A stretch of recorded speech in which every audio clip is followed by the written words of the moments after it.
У ніч з 29 на 30 листопада у Харкові вирував циклон «Бенедикт». Цілий день йшов дощ, а ввечері здійнявся сильний вітер. Під удар стихії потрапили припарковані автівки, дерева та світлофор. 35 дерев та понад півсотні великих гілок впали у Харкові внаслідок стихії. Найактивніше вітер розгулявся на території Індустріального, Немишлянського та Московського районів міста, де й наробив найбільше шкоди.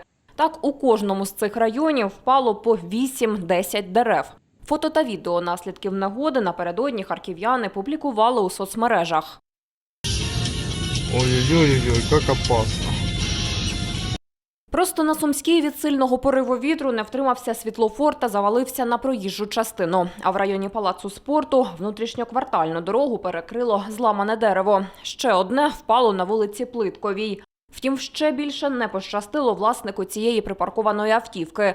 На неї приземлилась величезна гілка. Від удару в машині розбилося скло та зім'явся капот. Аналогічний випадок стався на вулиці Рибалко. Від падіння стовбуру на даху машини утворилась вм'ятина. І це лише незначна частина наслідків розгулу стихії.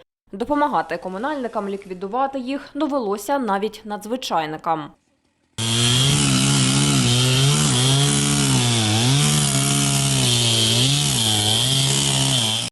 Перші такі виклики надійшли вже о 7-й вечора, розповідає речник ГУ ДСНС Харківщини Євген Василенко. Треба було прибрати величезні стовбури, що заважали руху на проїзді Стадіонному та на вулиці Миру.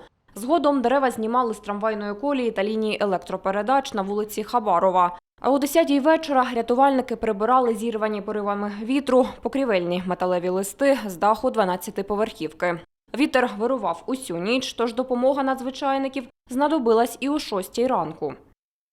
І вже вранці по вулиці Старошишківській, 8, дерево впало на припарковану під деревом автомобіль ДЕО «Ланос», що значно пошкоджало даний автомобіль. Рятувальники розрізали також бензопилами повалене дерево та звільнили автівку від гілок дерев. Євген Василенко каже, загалом для допомоги комунальним службам було задіяно 20 чоловік особового складу. За даними сайту міської ради, станом на 10-ту годину ранку до КП «Міськсвітло» та КСП «Зеленбуд» надійшло по 21 заявці, більша з яких вдень вже була виконана. Впоравшись з наслідками негоди, комунальні служби до кінця тижня мають прибрати всі вулиці від опалого листя і підготуватися до прогнозованого снігопаду.